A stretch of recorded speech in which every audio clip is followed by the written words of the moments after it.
lot of gripping testimony today at the state capture inquiry.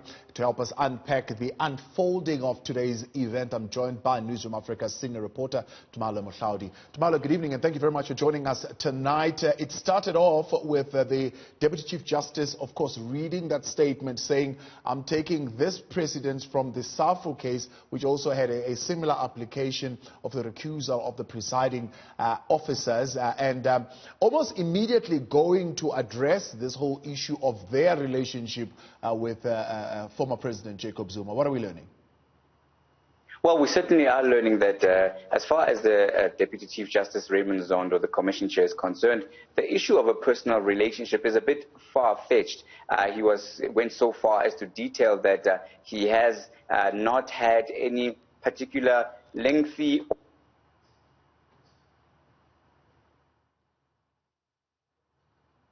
with the former President Jacob Zuma that could speak to any bias. And that speaks directly to the issue of the statement that was released on behalf, purportedly, of Jacob Zuma by the Jacob Zuma Foundation, which basically attacked the Commission Chair, saying that he had a particular obsession, to quote what the statement said, with Deputy Chief Justice Raymond Zondo, an obsession that links to past personal relationships. So that was the Deputy Chief Justice's move to just clear the air and state that at no occasion, apart from a few occasions where they were at the same venue, but that they did not necessarily even interact at any great length and had not had any great, friendships or any great relations personally to speak of. So that was basically to pour water on those assertions and to clear the air, to ensure that as far as the Jacob Zuma Foundation is concerned, those particular familial and other historical relations are put to rest. What was quite interesting is that mention, I think, of President Jacob Zuma saying, well, we had this conversation as soon as I went up to the bench to talk about what our relationship is going to be like, so it doesn't seem like I was instrumental in your rise in the law profession. And the Deputy Chief Justice immediately going to say, well, that could not have happened because you were actually not president at the time. That could not have happened because at the time when Deputy Chief Justice Raymond Zondo was moving up the ranks all the way to his current position, in those years, the current former President Jacob Zuma wasn't even in the position of deputy presidency. We know that, of course, the former President Jacob Zuma rose up through the ranks, making his name in KwaZulu-Natal, where he rose to the rank of MEC in the province and the various structures of the ruling ANC, also moving up to the NEC and all the way up, of course, to the deputy presidency of the party. So as far as those assertions are concerned, Deputy Chief Justice Raymond Zondo, again, making sure that he puts a distance and putting the record straight as far as the assertions that perhaps it was former President Jacob Zuma that opened the way and paved the way for Deputy Chief Justice Raymond Zondo to rise to his position as, of course, the second in command in terms of the judiciary. So this was another move, again, to set the record straight so that you could see that the Deputy Chief Justice has really had, if we can have it, enough, if we can use that particular phrase, of the assertions and aspersions that are cast at every turn by former President Jacob Zuma to try and justify his views and his views of his supporters, that there is a certain particular drive to try and see him being crucified at the Commission of Inquiry. But this despite the fact that at every turn when witnesses have come forward, they have made allusions and have made assertions that he in some way, through those who are close to him or seem to be close to him, had put pressure on key individuals in organs of state and tried to influence the issuing of contracts to ensure that those that were linked to the Gupta brothers got the lion's share of the contracts in the state capture network. Yeah. Now, the former president's legal team saying to the Deputy Chief Justice, we don't doubt your integrity. In fact, we would not be bringing this application to you if we doubted your integrity. But also, we're quite confident that because we've brought this, you're going to go and apply your mind and you will come out with an unbiased outcome. However, they still mention that there is this apprehension that the former president will not be treated fairly in that commission. Now, they are pinning this on three things. One, the choice of witnesses. Two, the comments that were made by the Deputy Chief Justice to witnesses during testimony. And number three, the approach that the commission has taken to complaints, for example, that the former president has raised around the whole process of the commission and how it is conducted. Let's talk a little bit about those comments that seem to have created this apprehension in the former president. Absolutely, and when you look at the issue of particularly those who have come forward and given evidence before the commission, for example, I think this was one of the most important out of those three important points that you raised, because again, they are putting, and they, I mean by Advocate Skakane, who was leading the evidence on behalf of the former president, trying to paint a picture of the commission's evidence leaders handpicking particular witnesses that had a particular bone to pick with a former president, and that the witnesses were effectively led in their evidence when they were saying that as commission chair, they felt that he had a responsibility to be seen not to be biased. Yes, they admitted that some of the evidence and testimony was quite explosive and quite outrageous, to put it quite frankly. However, they felt that some of the statements that the Deputy Chief Justice Raymond Zondo made when he was expressing just how exasperated he was at some of the revelations certainly painted a picture, or in their view, painted him in a light that seemed to suggest that he was expressing a certain bias. And as a commission chair, they felt that it is incumbent upon him to always be seen to be impartial, even if the evidence that is being given at the Commission of Inquiry seems to paint a certain picture. He is expected at all times, in their view, to maintain a certain demeanor and air of impartiality and not be affected or not express a certain view.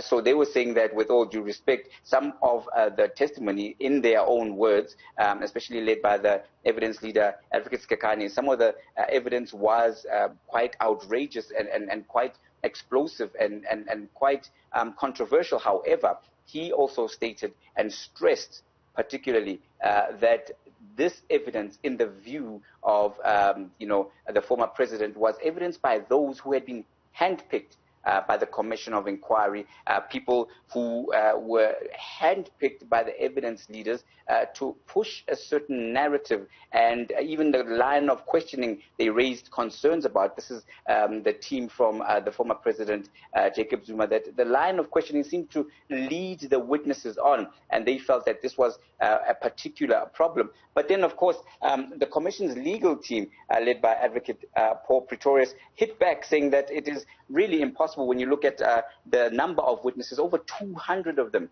to press each and everyone to lead a particular agenda in terms of the line of questioning and in terms of trying to steer them to push a certain narrative. I mean, he also raised the point, Advocate Pretorius, that even the former president's own son, Ndletyana Zuma, has come before the Commission of Inquiry, and there was no way, certainly, that he would be pressed to go against his father, and there would be no way he would be intimidated to push a certain narrative. And there have been those witnesses who have been really, really firm, and in many respects, if you look at even the testimony of Dudu Myeni, some of them refusing outright. She refused outright to answer any question for fear of incriminating herself, and the commission allowed that. They gave her the room, as is the scope of the commission, to give those who are giving testimony the option, of course, to invoke that right not to answer question for fear of of incriminating themselves. So this was the rebuttal to that assertion. That's a very important one, because during argument it emerges, and I'm not sure whether that's a statement that indeed the legal team was making, that look, you can blow us here because of this application. I can tell you now, we will review you and review you right up until the highest court, or possibly you can force our hand, we'll bring our client here and he'll evoke his privilege of saying nothing. And that's certainly putting the judge in somewhat of a catch-22 situation, wouldn't you say?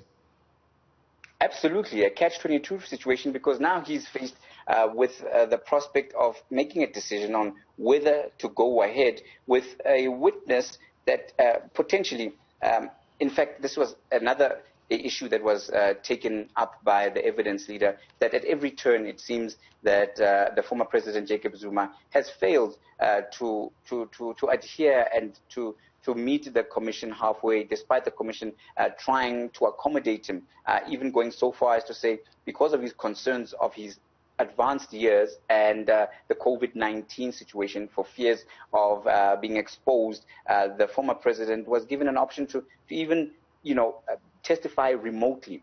So the commissioners say that despite its attempts to try and accommodate him at every turn, he's missed various deadlines to submit even affidavits answering the most, pertinent of questions, to give him an opportunity to give his side of the story. And that this failure and this refusal to give his side of the story, despite him painting aspersions on the commission to say there's some kind of a politically driven agenda or conspiracy against him, it raises many questions, because that would be the platform for him to be allowed to give his side of the story, and for him to be able to put his side of the story on record, so that when the commission makes its recommendations and findings, it has a balanced view. And even for those who are given the platform and still, evoke the right not to incriminate themselves, that is still a right they choose to give or to take in front of the commission, despite being given the options. So this is where it stands right now, because the commission is saying, we'll go ahead, and if you invoke that right not to speak, we will still go ahead with our evidence leader and lead the evidence, and this will then also inform the recommendations and the final report that will be given by the Commission Chair, Deputy Chief Justice Raymond Zondo. Senior reporter at Newzroom Afrika, Channel 405. Thabo Mdluli, appreciate your reporting tonight on the newsfeed. Thank you very much. We continue. Next, we'll have Advocate Modidima, Mannya, as well as Mcebisi to give us some political analysis as well. Coming up next, stay with us.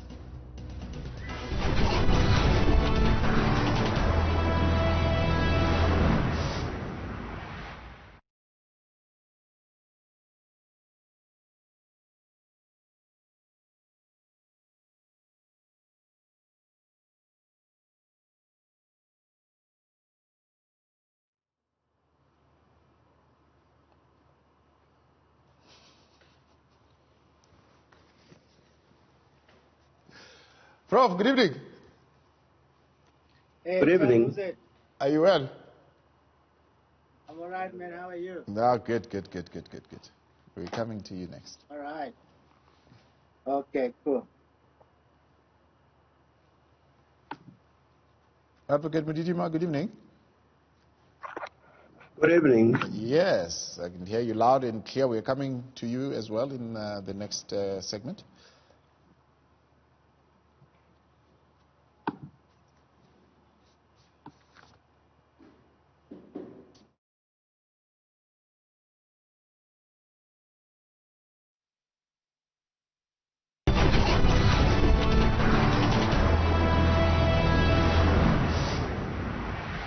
Back with you now on the Newsfeed Late Night. What legal and political impact would the recusal of Raymond Zondo have on the Commission Interstate Capture? To help us unpack this and more, I'm joined by legal expert Advocate Modidima Mannya, as well as political analyst Professor Mcebisi. Gentlemen, good evening, and thank you very much for your time and joining us tonight on the Newsfeed Late Night. Good evening. Good evening. Advocate, I'll start with you. Talk to us about the principle of recusal. It seems that two legal teams are arguing, for example, in this particular case, the apprehension of bias. The test would be whether or not a reasonable person observing what is happening at the commission could come to a conclusion based on that observation, but using the correct facts. And that is the argument, that kind of hill that they're talking, they're trying to climb. Did they do so successfully? Well, actually, not necessarily in the manner that you put it, but it is for the chairperson of the commission, the Deputy Chief Justice, to actually apply the test to determine whether there is any reasonable apprehension of a bias. And I think from the proceedings that you have witnessed today, and we had quite strong words like, political blunder, slaughterhouse, what, detractors or political opponents of the former president will do with the report if it comes out. But it doesn't seem like much has come out to say what is it that the Deputy Chief Justice would have done or could have done that would warrant any reasonable person to reach that conclusion. I think that remains the test, regardless of these many other allegations that have been made, as you have heard. Remember, the commission was appointed on the recommendation or the determination of the then public protector, and with the understanding that the Chief Justice would nominate a judge. The Chief Justice did nominate a judge. Former President Zuma himself made an appointment of the judge who was nominated. And I think that is now been described as a political blunder, which I'm not sure how the Chief Justice would participate in a political blunder.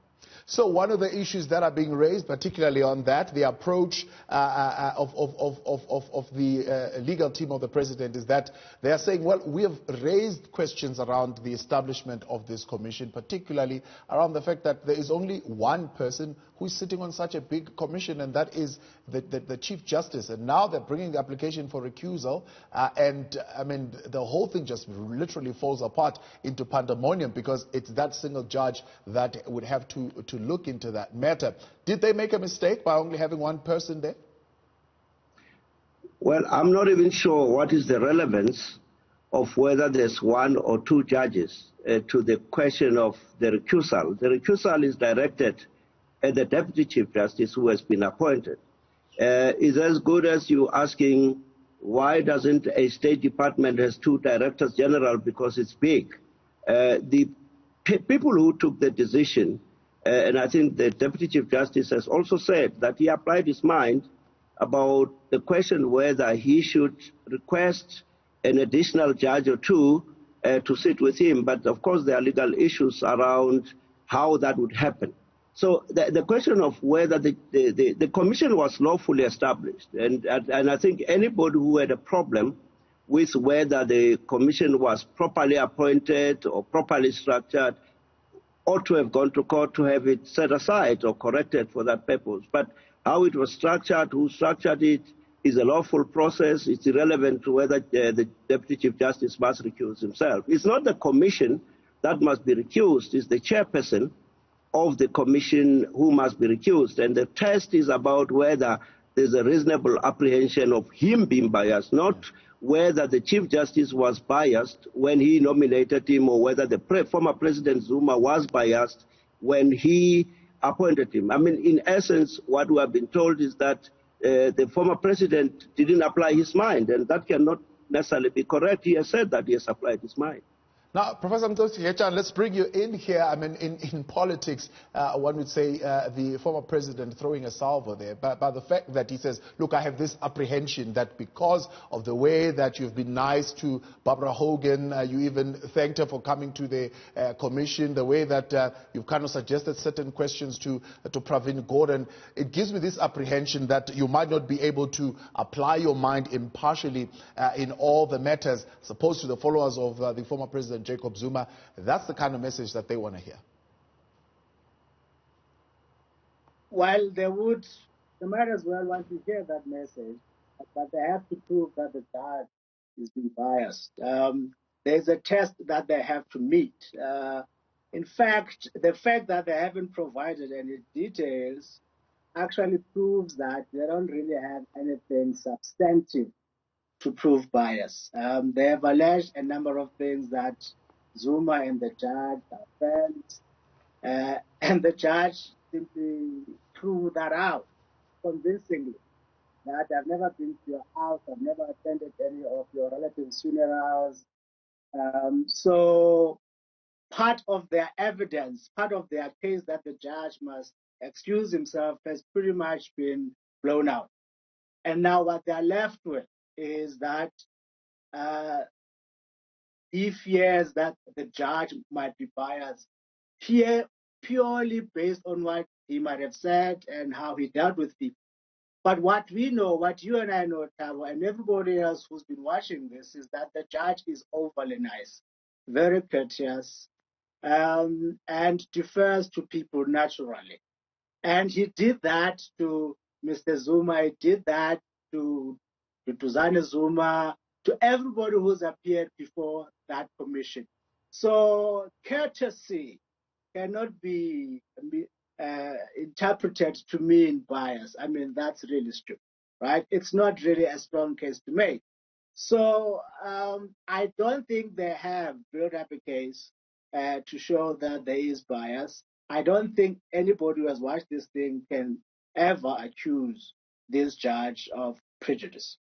But again, the theme of a narrative that Zuma is a criminal, the 9 wasted years, saying, well, you could find yourself, Deputy Justice, unaware, being part of this political project that seeks to lynch the former president, and generally painting the picture of the commission as a political blunder. I mean, something that you would expect. Well, I mean, Thabo, you still have to make sense, right? The fact that people say something does not necessarily make it correct. It still has to make sense. If they say, for instance, Mr. Zuma has been accused of corruption, and this is a commission about corruption, so the word corruption would be used. The judge, in asking questions, he would ask questions to authenticate the veracity of allegations that are made about Zuma. He would ask, are you saying he's corrupt? Or so the narrative about corruption would necessarily be part of the conversation, because the entire purpose, and this is really a simple point, one feels a bit stupid making it. The point about this commission is to investigate corruption. So there would be mention of corruption and everything else. Zuma's name would necessarily come into the picture. But the fact that those things are mentioned does not necessarily mean that they are true. What remains, for instance, Jacob Zuma had the right to cross-examine those who made those allegations. He chose not to. Right? So he cannot say the judge is taking whatever is being said by others at face value without verifying it. If he feels that they lie, then he has the responsibility to provide the other side of the story. But the point is, and this is very important, the mere fact of something being mentioned does not necessarily mean it's true. The central issue for us here, Advocate, now is whether or not there is any legal compromise that could be reached here, or is it indeed a fact of all or nothing? Is that the position? It's either the judge recuses himself, and if he does, R1 billion went down the drain, because obviously this would mean the whole process would need to start again. What is the other option that the judge has? Well, the judge doesn't have an option. There's an application for his recusal before him, and he must make a determination. I think that the debate that happened in the latter part of today is a bit a sideshow, because I think what, in my understanding, in my view, the Deputy Chief Justice was seeking to explain, not just to former President Zuma's legal advisors, but to the nation, that he has actually considered all the mechanics of this process and all the other issues that may be pertinent and relevant to what he has to do. But in the final analysis, the question before him is whether he should recuse himself or not, and that he can only answer by applying the test which has been set by the Constitutional Court. So there's no compromise or negotiation that he can enter into because he didn't establish the commission. He cannot determine its terms of reference or its method except to make the rules which he is authorized in terms of law to do. So it's not as if he's got an option on whether to say, now I want another judge or I need that. That's something else. Yeah. I think he did explain why he didn't pursue that option himself. But I think the question remains whether he should recuse himself, and that is going to be the judgment that he delivers on the matter. Now, if this particular relief sought fails to pass the test that has been set by the Constitutional Court, and the judge comes back with a negative for the legal team of Mr. Zuma, and of course, they have already indicated that they would either challenge this, seek review right up till the highest court, or bring their client there by force, but he'll invoke his right not to say anything. How is that going to impact on the outcome of this commission and its integrity? Are we likely to see the report also being taken on review?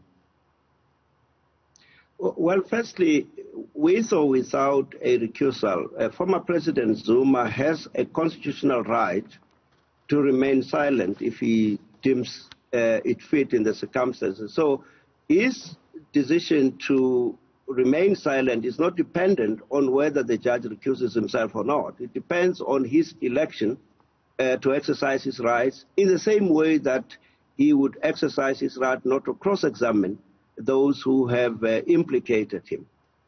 On the question whether they will go to court, I think the Deputy Chief Justice has said that the correct approach, obviously, is to wait for the proceedings to be concluded, and they can then take everything on judicial review.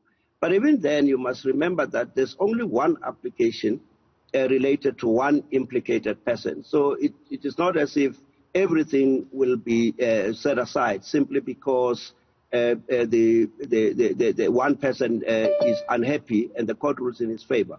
Assuming that the Deputy Chief Justice were to decide to recuse himself, the recusal will only be limited to the evidence of Mr. Zuma and matters relating to the former president, and not necessarily the entire work of the commission. Remember that there are many other people who have been implicated, and there are many people who have exercised their rights or decided not to exercise their rights. So this commission must not be seen as contrary to what is being propagated here. It's not about the former president. He happens to be one of those who are implicated.